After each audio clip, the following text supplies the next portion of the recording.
How many snaps did they run in the 14 personnel? That's only for us. 100% of the snaps.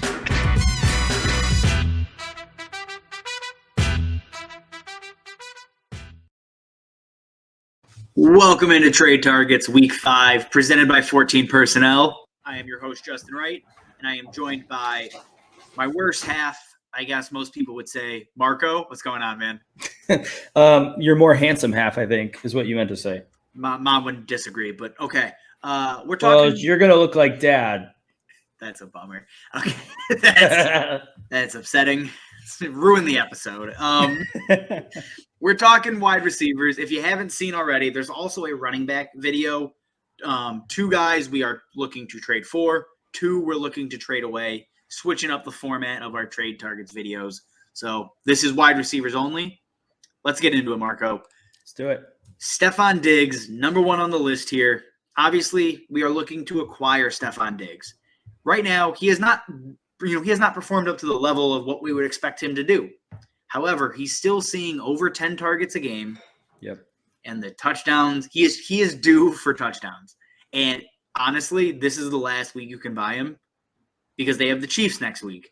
That game is going to maybe go for 60 points. Stefon Diggs is going to see like 15 targets. The cat's going to be out of the bag, but he is still that dude. So, I mean, do you have anything else? Any other reason you're looking to get Stefon Diggs? I think you nailed it. Like his next 2 weeks especially are going to be the weeks that people are like, there's Stefon Diggs. Kansas City and Tennessee. Josh Allen looks like he is totally back on track. So him with Stefon Diggs the next couple of weeks especially are going to be really, really nice. And I think you're running out of time very quickly here to go ahead and get Diggs.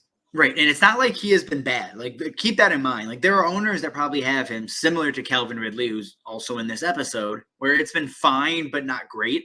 So people are naturally disappointed. I want Stefon Diggs in every league. So I'm going to throw out 2 names for you. Who would you prefer in this situation? Stefon Diggs or Ezekiel Elliott, who's also, bounced back in his own way? It's funny because we were just talking Diggs up. I'm going to take Zeke still, though, because Zeke they've been running the ball a ton in an offense that we thought was going to be throwing a ton, which they still are throwing a good amount. They're definitely running a lot more than people were expecting. And that's really just not what Mike McCarthy's MO is. So that was really surprising to see. So I'm keeping Zeke here. Yeah, so would I. And I love Stefon Diggs, but Zeke, if you don't look at week 1, he's basically averaging like 20 a game. He's a top 3 or 4 running back. He's back to being Zeke. Yeah. That panic was nothing. There's a reason Tony Pollard was on our sell high candidates video last week. It's this. And last one here, Antonio Gibson or Stefon Diggs. Oh, man. It's gross. I like them both. I think that's a super fair trade based on what you need. But Stefon Diggs' next couple of weeks are going to make him look so much better than Antonio Gibson, because Antonio Gibson's schedule for like the next 5 weeks is pretty brutal. He has the Saints this week, and it's going to be bad. Yeah, it's going to be very bad. It's not going to be great. Well, and the next couple for Gibson are going to be a little brutal. So I would do the trade because fantasy is a week-to-week game, and for the next 3 to 4 weeks at least, you should be able to be much happier with Diggs than you will be with Gibson. Yep. No, I completely agree. I love Antonio Gibson. I have him everywhere. I would gladly flip him for the underperforming, quote unquote, Stefon Diggs there. Right. All right. And I already know I misspoke at the top of the episode. We actually have 3 guys we're trading for. 1 we're trading away. This is the guy we're trading away. It's Hollywood Brown, Baltimore Ravens. He has been fantastic. Yeah, he's been awesome. He has been great. However, the underlying numbers are concerning. There's no way around it. He's only seeing 7 targets a game, 1 game in double digits. He has, 3 touchdowns already. The pace is not sustainable. I am looking to get out from Hollywood Brown, especially with Rashad Bateman coming back. That's my biggest concern. Yeah, I mean, you kind of said everything. But I mean, Hollywood Brown, Yeah. last year he was averaging around 6 targets a game at this point in the season. So it's one more target, but his production is drastically different. Part of it is he's dropping the ball less minus, a week ago, but catching still soccer balls. right. Exactly. That was the drill. Right. Exactly. But except for that 1 week, he's dropping the Yeah. ball a lot less, which is nice. But Rashad Bateman coming back will help the offense. It will hurt Hollywood Brown. I don't think he sees a drastic drop in targets, but I think he sees a drastic drop in meaningful targets. Rashad Bateman, I'm going to drop a video on him. If you're watching this on Tuesday, I'm dropping it on Wednesday. So tomorrow, breaking him down, why the breakout's coming for him. He's a guy who I compared and profiled very similarly to Allen Robinson. He's going to be a special player. So yeah, no, I completely agree. So we'll do it again here. We got some names to throw out. And I'm not trading Hollywood Brown for peanuts. He has been great. I want a good return. Yep. So James Robinson or Hollywood Brown. I definitely would trade him for James Robinson. Robinson, the last 2 weeks, they've really established the run. I think Urban Meyer figured out that James Robinson was on his team recently and was like, oh, okay, yeah, let's use him. And they realized they can use him really, really well. So James Robinson, his return to greatness might not be here for a long time, but he will be a very good player for a long time. But it's here for a good time. Yeah, exactly. So, no, I would do it. James Robinson, especially a running back, if you could swap Hollywood for a running back, that's going to give you – that's going to see, 15 to 18 touches all day. Yep. So the next one here, and this one's weird because he's had a weird season. Yeah. Chris Carson. No, I'm keeping Hollywood. Chris Carson basically doesn't get used in the second half very often. It's so confusing. It's the weirdest thing. It's like when they help him to establish the run, and once they have it, they're like, all right, send in the backups. It makes no sense at all because he just must run out of energy, or they're trying to keep him fresh for the playoffs or something. But if they keep doing it, they might not make the playoffs. So it's a weird move, but I'm keeping Hollywood over Chris Carson. He's just not seeing the work. I honestly think it's a fair trade because Chris Carson, even without playing in the second half, 13 points, 15 points, 16 points, and then obviously a huge dud with the entire Seattle offense last week. Yeah. So it's weird. I think in a vacuum, I would prefer Hollywood, but if I need running back depth, I will flip Hollywood for Chris Carson all day long. That's fair. Cause Hollywood's probably your wide receiver 5, wide receiver 6. So he's way down there. So yeah, if you have the bandwidth to do that, sure. Cause if you need a running back, that's fine. But I would still prefer just points to points, player to player. I would prefer Brown. That's fair. That's fair. Next guy here, we have Calvin Ridley. He's a holdover, as was Diggs from last week's episode. Calvin Ridley, also seeing over 10 targets a game. Yeah. He hasn't had it work out well for him yet, but I'm not concerned. He's still in the top 3 or 4 guys in red zone targets. He's near the top of the NFL in overall targets. Mm-hmm. Cordell Patterson's not going to have 3 receiving touchdowns every week. It's not possible. You say maybe? Yeah, maybe. There's a chance, man. I mean, do you have any actual concerns for Calvin Ridley? Because I do not.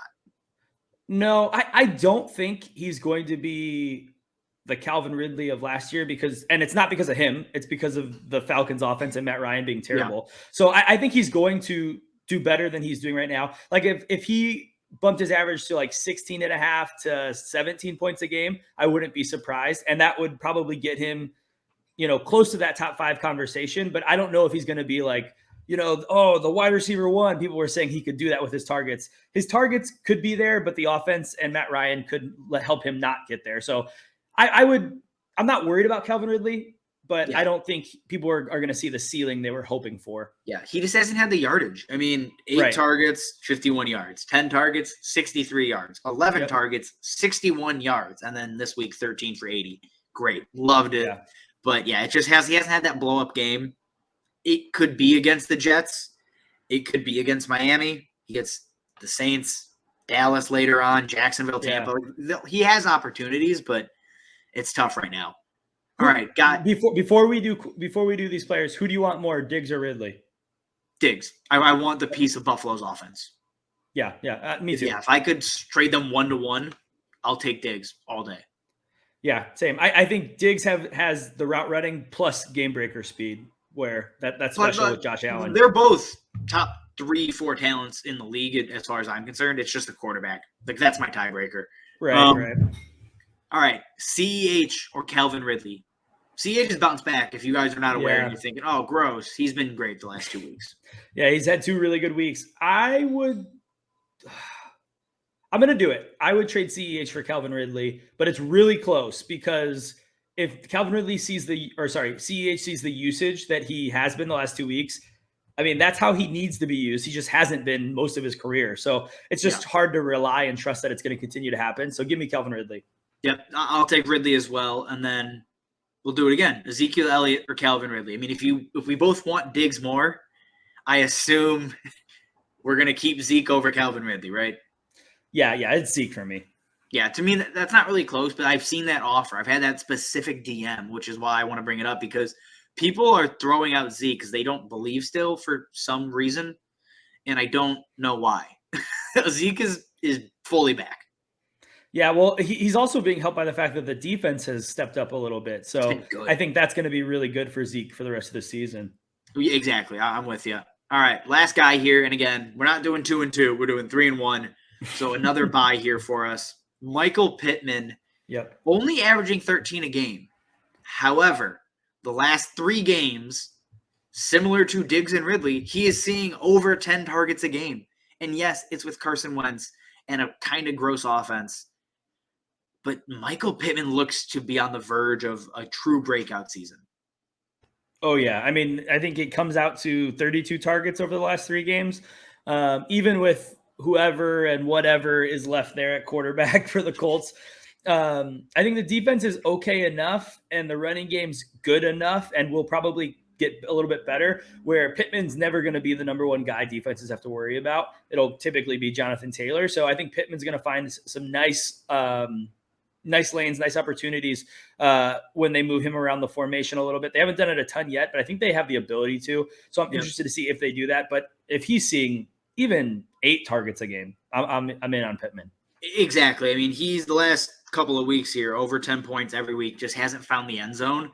If he does, you're looking at multiple big weeks, like the over 6 catches each of the last 3 games, over 50 yards each of the last 3 games. He's developing. This is the guy they thought they were getting in the second round. Yep. And then he comes up with Baltimore, which isn't ideal. Houston, great. San Francisco, great. That defense is not that good. And then he has Tennessee, the Jets, Jacksonville. Yep. Indy's schedule lines up really well. It's another reason Jonathan Taylor, content plug, go check out the running back trade targets. He's on that list as well. But let's do it, Marco. We got 2 more names here before we wrap up. Really quick. Pittman's averaging 13 points per game.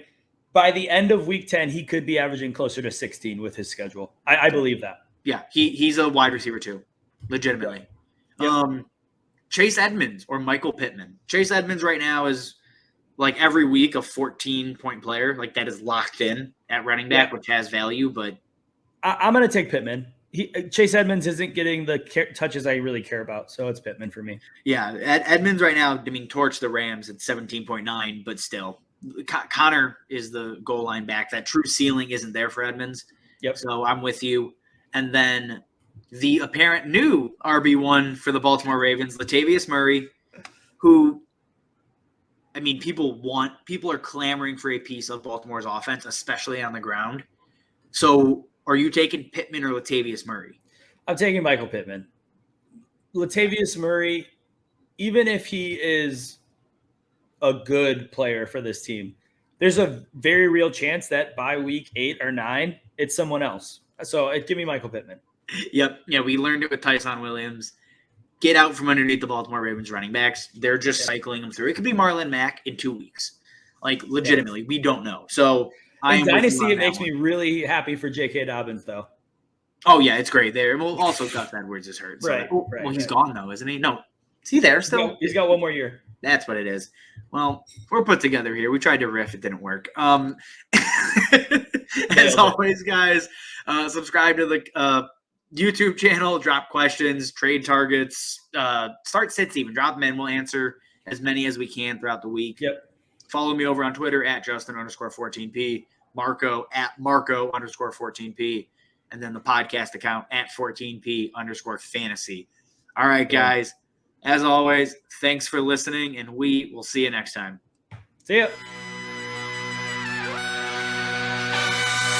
How many snaps did they run in the 14 personnel?